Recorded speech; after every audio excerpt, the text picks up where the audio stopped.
Hello everyone, you are watching News Insights. Let's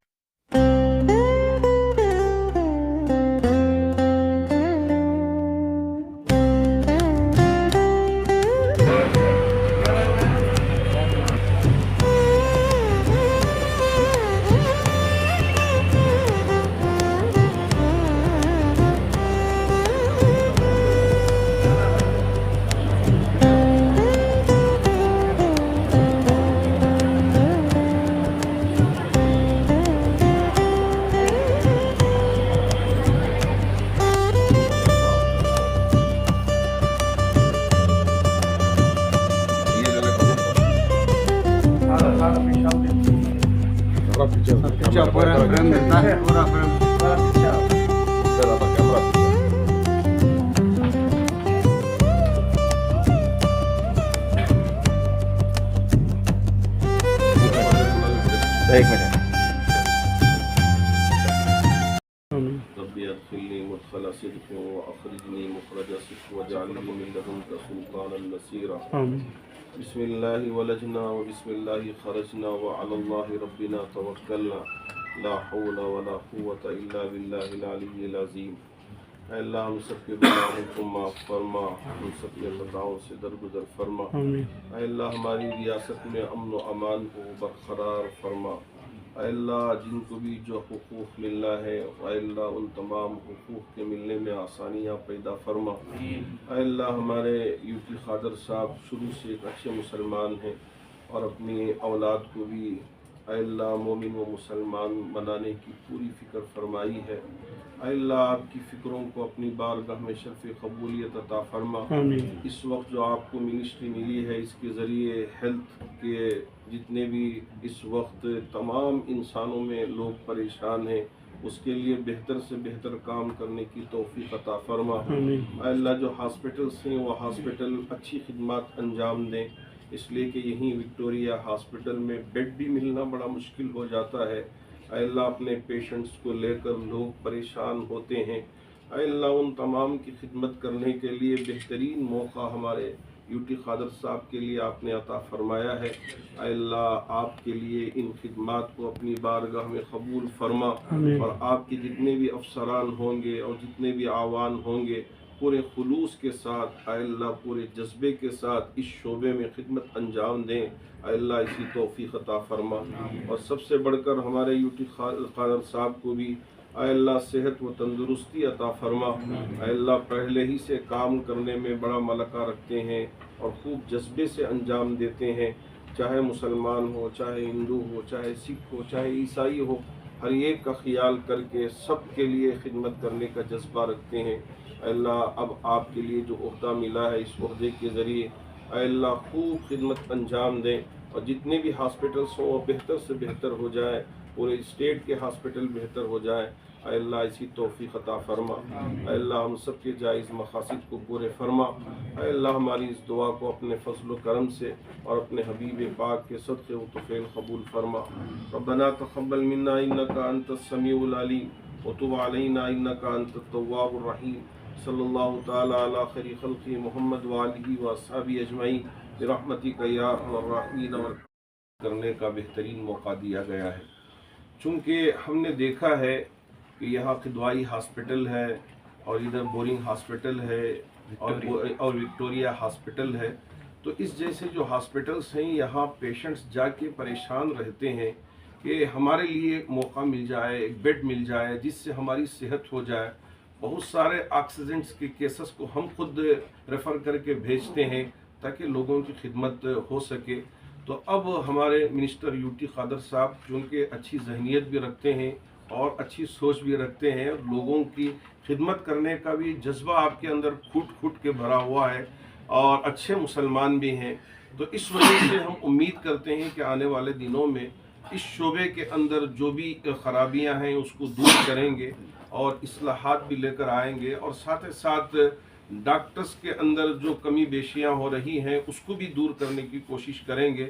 اندرا گاندھی ہاسپٹل میں ابھی آپ کا دورہ ہوا اور اس کی رپورٹ بھی آئی تو وہاں جو حالات پیش آئے وہ بھی ہمارے سامنے ہیں. तो ये वक्तिया ना हो बल्कि ये मुस्तकिल तौर पर खिदमत अंजाम दें। और यहाँ बीमार आने वाला ये नहीं देखते कि ये मुसलमान है, ये हिंदू है, ये है। जैसे ही खून नीचे रसने लगता है तो सबका भी खून लाल ही होता है। तो इस वजह से यहाँ इस शोबे में खिदमत करने की बड़ी ज़रूरत होती है। एक इंसानियत के नाते बेहतर से बेहतर खिदमत अंजाम दी जा सकती है। आज के दौर में बच्चों की बीमारियां भी बहुत ज़्यादा बढ़ती चली जा रही हैं, उनके लिए भी हॉस्पिटल्स, खुसूसी हॉस्पिटल्स की ज़रूरत है। और औरतों के मसाइल के लिए भी खुसूसी हॉस्पिटल्स की ज़रूरत है। और ऐसे ही कैंसर के मरीज़ हद से ज़्यादा बढ़ रहे हैं, वल्लाहु आलम क्या पता नहीं है।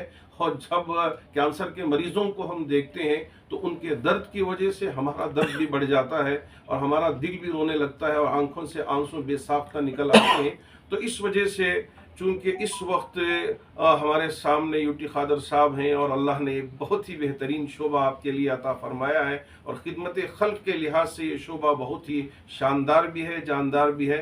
हम उम्मीद करते हैं कि अल्लाह ने जो ज़िम्मेदारी आपको दी है बहुस्न खूबी इसको अंजाम देंगे और इसमें जितनी भी कमियां हैं उसको दूर करके इंसानियत की खिदमत के लिए बेहतर से बेहतर खिदमत अंजाम देंगे। पिछली मियाद में सिद्दीक़ रहमान साहब की मियाद में आप स्पीकर रहे और जैसा कि स्पीकर ಸರ್ಕಾರದಲ್ಲಿ ಇವತ್ತು ನಿಮ್ಮೆಲ್ಲರ ದುವಾ ಮುಖಾಂತರ ನನ್ನ ಕ್ಷೇತ್ರದ ಜನಸಾಮಾನ್ಯರ ಪ್ರೀತಿ ವಿಶ್ವಾಸ, ನಮ್ಮ ಉಲೇಮಾಗಳ ಮಾರ್ಗದರ್ಶನ, ಇದರಿಂದಾಗಿ ಬಹುಶಃ ಇವತ್ತು ನನಗೆ ಕರ್ನಾಟಕ ರಾಜ್ಯ ನೂತನ ಸರ್ಕಾರದ ಆರೋಗ್ಯ ಸಚಿವನಾಗಿ ಇವತ್ತು ನೇಮಕವಾಗಿದೆ. ಕೊಟ್ಟಂಥ ಜವಾಬ್ದಾರಿಯನ್ನು ನಿಭಾಯಿಸುವುದು ನನ್ನ ಮೊದಲ ಆದ್ಯತೆ. ಅದು ನಾನು ಶಾಸಕನಾಗಿದ್ದಾಗ ನನಗೆ ಸದನ ವೀರ ಪ್ರಶಸ್ತಿ ಬಂತು. ನಾನು ಆರೋಗ್ಯ ಸಚಿವನಾಗಿದ್ದಾಗ ನನಗೆ ಬೆಸ್ಟ್ ಹೆಲ್ತ್ ಮಿನಿಸ್ಟರ್ ಅಂತೇಳಿ ಅವಾರ್ಡ್ ಬಂತು 2014. ಆಹಾರ ಸಚಿವನಾಗಿದ್ದಾಗ ಬೆಸ್ಟ್ ಫುಡ್ ಮಿನಿಸ್ಟರ್ ಅಂತೇಳಿ ಗೌರವ ಬಂತು. ನಾನು ಮತ್ತೆ ಸರ್ಕಾರ ಬಂದಾಗ ಕರ್ನಾಟಕ ರಾಜ್ಯ ನಗರ ಅಭಿವೃದ್ಧಿ ಸಚಿವ ಹಾಗೂ ವಸತಿ ಸಚಿವ ಇದನ್ನು ಕೂಡ ನಾನು ನಿಭಾಯಿಸಿದ್ದೆ, ಯಾವುದೇ ಒಂದು ಕಪ್ಪು ಚುಕ್ಕೆ ಇಲ್ಲದೆ. ತದನಂತರ ನಮ್ಮ ಸರ್ಕಾರ ಇವತ್ತು ಅಧಿಕಾರ ಹೋದಂಥ ಸಂದರ್ಭದಲ್ಲಿ ಪ್ರತಿಪಕ್ಷದ ನಾಯಕರಾಗಿ ಸಿದ್ದರಾಮಯ್ಯನವರು ನಾಯಕರಾಗಿದ್ದಾಗ ನನ್ನನ್ನು ಅವರು ಸದನದ ಉಪನಾಯಕನಾಗಿ ಮಾಡಿ ಇಡೀ ಸದನವನ್ನೇ ನಾನು ಚಲಾಯಿಸಿದ ಅನುಭವ ಇದೆ. ಇದನ್ನು ಪಕ್ಷ ಗುರುತಿಸಿಕೊಂಡು ಕಳೆದ ಸಲ ಅಧಿಕಾರಕ್ಕೆ ಬಂದಂಥ ಸಂದರ್ಭದಲ್ಲಿ ನನ್ನ ಹೆಸರು ಇವತ್ತು ಮಂತ್ರಿ ಲಿಸ್ಟಲ್ಲಿದ್ದು ಕೂಡ ನನ್ನ ಹತ್ತು ಕೇಳಿದಾಗ ಪಕ್ಷಕ್ಕಾಗಿ ತಾವು ಮಾಡಬೇಕಂತ ಹೇಳಿದಾಗ ತಕ್ಷಣ ನಾನು ಬಹುಶಃ ಕರ್ನಾಟಕ ರಾಜ್ಯದ ಸಭಾಧ್ಯಕ್ಷ ಸ್ಥಾನ ವಹಿಸಿಕೊಂಡು 3 ವರ್ಷ ನಾನು ಕೆಲಸ ಮಾಡಿದ್ದೆ. ನಾನು ಅಧಿಕಾರ ವಹಿಸೋ ಸಂದರ್ಭದಲ್ಲಿ ಭಾಳ ಚರ್ಚೆ ಆಯಿತು. ದೊಡ್ಡ ದೊಡ್ಡ ನಾಯಕರಿರುವಾಗ ವಯಸ್ಸಿನ ಸಣ್ಣದ ಯುಟಿ ಖಾದರ್ಗೆ ಇದನ್ನು ನಿಭಾಯಿಸಲಿಕ್ಕೆ ಸಾಧ್ಯ ಉಂಟಾ?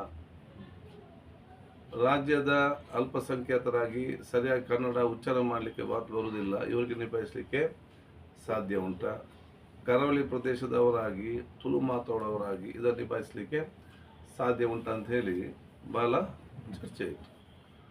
ಆದರೆ 3 ವರ್ಷದಲ್ಲಿ ನಿಮ್ಮೆಲ್ಲರ ದುವಾ ಮತ್ತು ಸರ್ವ ಸಹಕಾರ ಮುಖಾಂತರ ಯಾರೂ ಸಾಧ್ಯವಿಲ್ಲ ಅಂತ ಎನಿಸಿಕೊಂಡಿದ್ದಾರ ಅದನ್ನು ಈ ರಾಜ್ಯದ ಅಲ್ಪಸಂಖ್ಯಾತರು ಅದನ್ನು ಸಾಧ್ಯವನ್ನಾಗಿ ಮಾಡಿ ತೋರಿಸಿಕೊಟ್ಟಿದ್ದಾರೆ ಅಂತ ಹೇಳಲಿಕ್ಕೆ ನಾನು ಇವತ್ತು ಬಯಸ್ತೇನೆ.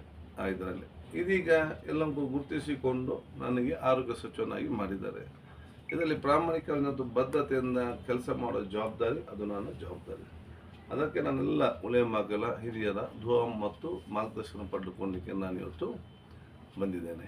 ಸರ್, ನಿನ್ನೆ ಅಷ್ಟೇ ವಿಶ್ವ ಆರೋಗ್ಯ ಸಂಸ್ಥೆ ವರ್ಲ್ಡ್ ಹೆಲ್ತ್ ಆರ್ಗನೈಸೇಷನ್ ನೋಟಿಫಿಕೇಶನ್ ಬಂದಿದೆ, ಎಬೋಲಾ ವೈರಸ್ ಈಗ ಮತ್ತೆ ಬಂದಿದೆ ಅಂತ. ಅದಕ್ಕೆ ಈ ದೇಶದ ಆರೋಗ್ಯ ಸಚಿವರು ಕೂಡ ಒಂದು ನೋಟಿಫಿಕೇಶನ್ ಹೊರಡಿಸಿದ್ದಾರೆ. ಇದ್ರ ಬಗ್ಗೆ ತಾವು ಏನು ಕ್ರಮ ಜರುಗಿಸ್ತಾ ಇದ್ದೀರಾ? ವಾಟ್ ಪ್ರಿಕಾಷನ್ಸ್ ಇರುತ್ತೆ? ಇಲ್ಲ, ನೋಟಿಫಿಕೇಶನ್ ಬಂದಿದೆ. ಇದರ ಬಗ್ಗೆ ಅದರದಾದ ಒಂದು ತಜ್ಞ ಎಕ್ಸ್ಪರ್ಟ್ಸ್ ಇದ್ದಾರೆ, ಅವ್ರ ಜೊತೆ ಕೂತು ನಾನು ಚರ್ಚೆ ಮಾಡಿದ್ದೇನೆ. ನಾವು ಅದಕ್ಕೆ ಬಗ್ಗೆ ಏನು ಕೂಡ ಯಾವುದೇ ರೋಗದ ಬಗ್ಗೆ ನಾವು ಹೆದರಿಕೆ ಇರಬಾರ್ದು, ನಾವು ಜಾಗ್ರತೆಯಿಂದ ಇರಬೇಕು. ಸರ್ಕಾರಿ ಆಸ್ಪತ್ರೆಗಳಲ್ಲಿ ತುಂಬಾ ಔಷಧಿ ಕೊರತೆ ಕಂಡು ಬರ್ತಾ ಇದೆ, ಹಾಗೂ ICU ಆಗಲಿ ಬೆಡ್ಗಳಾಗಲಿ, ಏನು ಇನಿಷಿಯೇಟಿವ್ ತಗೊಂತೀರಾ? ನೋಡಿ, ಎಲ್ಲಿ ಡಿಮಾಂಡ್ ಜಾಸ್ತಿ ಇರ್ತದೆ ಅಲ್ಲಿ ಸಮಸ್ಯೆಗಳು ಬರ್ತದೆ. ಈ ಪ್ರೈವೇಟ್ ಆಸ್ಪತ್ರೆಯಲ್ಲಿ 100 ಬೆಡ್ ಆದರೆ 101ನೇ ವ್ಯಕ್ತಿ ಹೋದರೆ ಇಲ್ಲಿ ಬೆಡ್ ಇಲ್ಲ ಅಂದರೆ ಹೊರಗೆ ಕಳಿಸ್ತಾರೆ. ಹೌದು. ಅದೇ ಪ್ರೈವೇಟ್ ಗೌರ್ಮೆಂಟ್ ಆಸ್ಪತ್ರೆಯಲ್ಲಿ 300 ಬೆಡ್ ಇದ್ದರೆ ಅಲ್ಲಿ 302 ಪೇಷಂಟ್ ಬಂದರೆ ಅವರು ಹೊರಗೆ ಕಳಿಸಲಿಕ್ಕೆ ಆಗುವುದಿಲ್ಲ. ಅಲ್ಲಿ ಇಲ್ಲಿ ಸೈಡಲ್ಲಿ ಇಲ್ಲಿ ಎಲ್ಲ ವ್ಯವಸ್ಥೆ ಮಾಡಬೇಕು. ಮತ್ತೆ ನನಗೆ ಈ ಮೆಡಿಸಿನ್ಗೆ ಸಂಬಂಧಪಟ್ಟಾಗೆ ಈಗ ನಾನು ಮಾಹಿತಿ ಪಡ್ಕೊಂಡಿದ್ದೇನೆ. ಅಂಥದ್ದೇನಾದರೂ ಕೊರತೆ ಇದ್ದರೆ ಅದು ಕೊರತೆ ಆಗದ ರೀತಿಯಲ್ಲಿ ನಾನು ಅಲ್ಲಿ ಸರ್ಕಾರಿ ಆಸ್ಪತ್ರೆಯಲ್ಲಿ ಮೆಡಿಸಿನ್ ಬರೀತಾರೆ ಸರ್. ಬರೆದಾಗ ಅಲ್ಲಿ ಸ್ಲಿಪ್ ತೊಗೊಂಡೋದಾಗ ಬರೀ ಒಂದು ಮೆಡಿಸಿನ್ ಇರುತ್ತೆ, ಮತ್ತೆ 8 ಮೆಡಿಸಿನ್ ಇರಲ್ಲ, 6 ಮೆಡಿಸಿನ್ ಇರಲ್ಲ, ಎಲ್ಲ ಹೊರಗಡೆ ತೊಗೊಳ್ಳಿ. ಅಲ್ಲ, ಅದೇ ಅದು ಒಂದು ಆಸ್ಪತ್ರೆ ಅಂತ ಹೇಳಿ ಈ ರಾಜ್ಯ ಎಲ್ಲ ಆಸ್ಪತ್ರೆ ಆಗಿದೆ ಅಂತ ಹೇಳಲಿಕ್ಕೆ ಆಗುದಿಲ್ಲ. ಯಾವ ಆಸ್ಪತ್ರೆಯಲ್ಲಿ ಇದೆ ನಮ್ಗೆ ರೈಟಿಂಗ್ ಕೊಟ್ಟರೆ ಅದರ ಎನ್ಕ್ವೈರಿ ಮಾಡಿ ಏನು ಪ್ರಾಬ್ಲಮ್ ಅಂತ ನೋಡಿ ಅದಕ್ಕೆ ನಾವು ಪರಿಹಾರ ಕಾಣ್ತೇವೆ. ಸರ್, ವ್ಯವಸ್ಥೆಗಳ ಬಗ್ಗೆ ಮಾತಾಡೋದಾದ್ರೆ ಈ ಗ್ರಾಮೀಣ ಪ್ರದೇಶ ಹಾಗೂ ನಗರ ಪ್ರದೇಶ ನಾವು ನೋಡೋದಾದ್ರೆ ಸರ್ಕಾರ ಕೊಡೋ ಬಜೆಟ್ ಇಡೀ ರಾಜ್ಯ ಕೊಡುತ್ತೆ. ಆದರೆ ನಿಮ್ಮ ಇಲಾಖೆಗಳು ಹೇಗಿದೆ ಅಂದರೆ ಅರ್ಬನೈಸೇಷನ್ ಬಜೆಟ್ ಕೊಡ್ತಾರೆ. ಈ ಗ್ರಾಮೀಣ ಪ್ರದೇಶದ ಆಸ್ಪತ್ರೆಗಳಲ್ಲಿ ಯಾವುದೇ ಒಂದು ತಂತ್ರಜ್ಞಾನ ಆಗಲಿ ಯಾವುದೇ ಥರ ಇರೋದಿಲ್ಲ. ತಾಯಿ ಆರೋಗ್ಯಶ್ರೀ ಮತ್ತೆ ಆಗಿದ್ದಾರೆ 2ನೇ ಬಾರಿಗೆ. ವಾಟ್ ರೆವಲ್ಯೂಷನ್ ತಗೊಂಡು ಬ್ರಿಂಗ್ ಇನ್? ಸಿಬ್ಬಂದಿಗಳ ಕೊರತೆನೂ ಸಹ ತುಂಬಾ ಕಮ್ಮಿ. ಈಗ ನೋಡಿ, ನಮಗೆ ಮಿಷಿನ್ ಬಿಲ್ಡಿಂಗ್ ಸರ್ಕಾರಕ್ಕೆ ಎಷ್ಟು ಬೇಕಾದ್ರೆ ಕಟ್ಬೋದು. ಆಸ್ಪತ್ರೆ ಕಟ್ಟಲಿಕ್ಕೆ ಸುಲಭ, ಆಸ್ಪತ್ರೆ ನಡೆಸ್ಕೊಂಡು ಹೋಗ್ಲಿಕ್ಕೆ ಭಾಳ ಕಷ್ಟ ಇದೆ. ಅದು ಎಸ್ಪೆಷಲಿ ಗೌರ್ಮೆಂಟ್ನವ್ರಿಗೆ ಮತ್ತು ಕಷ್ಟ ಇದೆ. ಯಾಕೆ ಡಾಕ್ಟರ್ಸ್ನ ಕೊರತೆ ಭಾರತದಲ್ಲೆಲ್ಲ ವಿಶ್ವದೆಲ್ಲ ಕಡೆ ಇವತ್ತು ಇದೆ. ಅದಕ್ಕಾಗಿ ಅವತ್ತು ನಮ್ಮ ಆರೋಗ್ಯ ಸಚಿವನಾಗಿದ್ದಾಗ ಪ್ರತಿಯೊಂದು ಜಿಲ್ಲೆಯಲ್ಲಿ ಕೂಡ ಒಂದು ಆಸ್ಪತ್ರೆ ಬರಬೇಕಂತ ಹೇಳಿ ಕೊನೆ ಮನೆ ಮಕ್ಕಳು ಚರ್ಚೆ ಮಾಡಿಕೊಂಡು ಇವತ್ತು ಎಲ್ಲ ಜಿಲ್ಲೆಯಲ್ಲಿ ಸರ್ಕಾರಿ ಆಸ್ಪತ್ರೆಗೆ ಡಾಕ್ಟರ್ ಸಂಖ್ಯೆ ಜಾಸ್ತಿ ಇವತ್ತು ಆಗಬೇಕಂತೇಳಿ.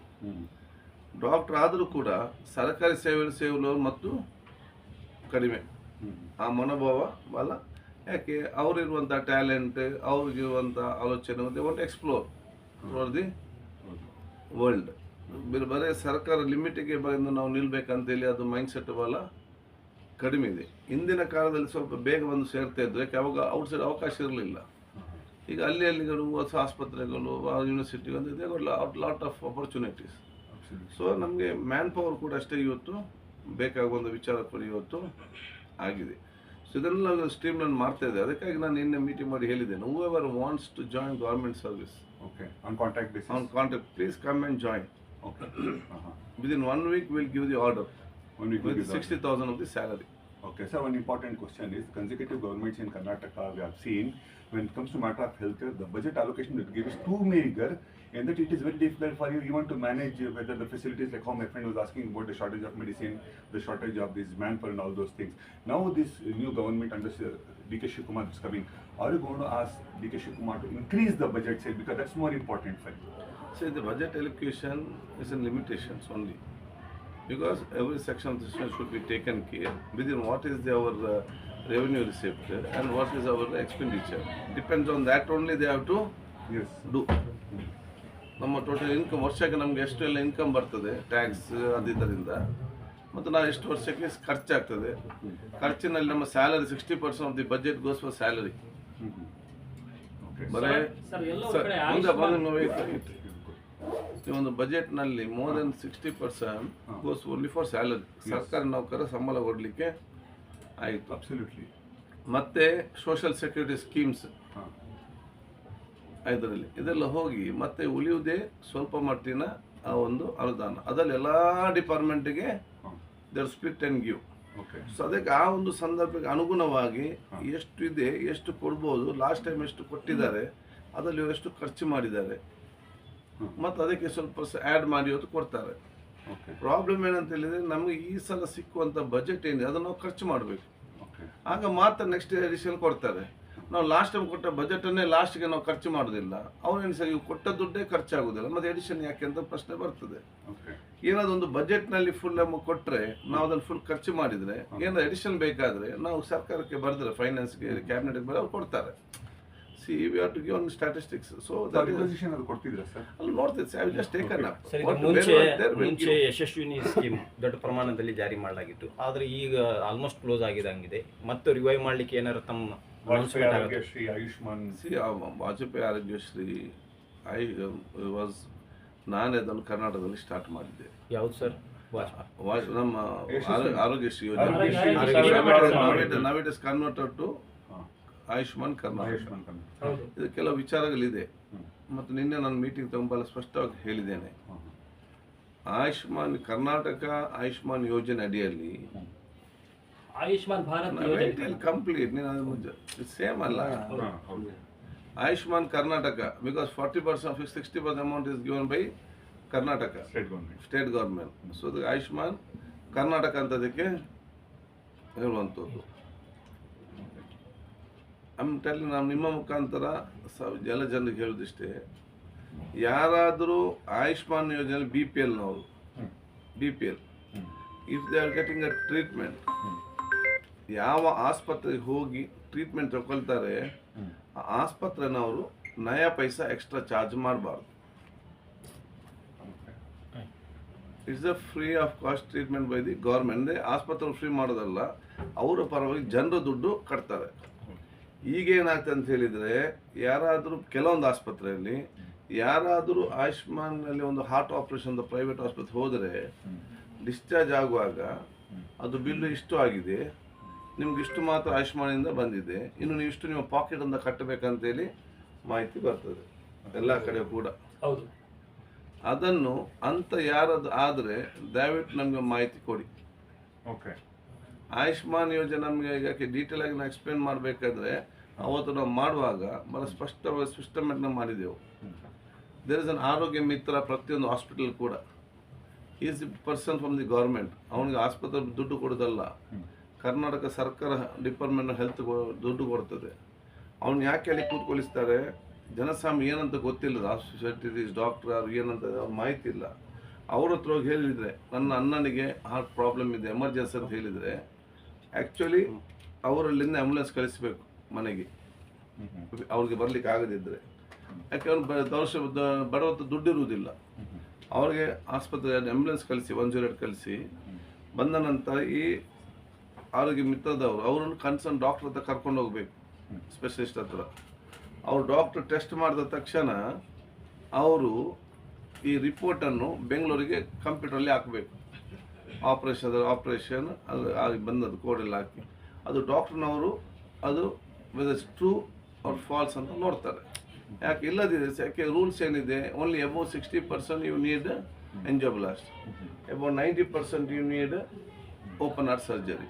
ಇಲ್ಲಿ ನಾವು ಬೆಂಗಳೂರಿನಲ್ಲಿ ಇದನ್ನು ಕೂತ್ಕೊಂಡು ನಾವು ನಮ್ಮ ಡಾಕ್ಟರ್ ನೋಡೋದು ಇದ್ದಲ್ಲಿ ಇವತ್ತು 30% ಬಂದು ಮಾಡ್ತಾರೆ ಕೆಲವೊಂದು ಆಸ್ಪತ್ರೆಯಲ್ಲಿ, ದುಡ್ಡು ಸಿಗ್ತದೆ ಅಂತ ಹೇಳಿಕೊಂಡು ಭಾಳ ಮಿಸ್ಯೂಸ್ ಆಗ್ತದೆ. So what is seen by the doctor private hospital people are rechecked by the government team.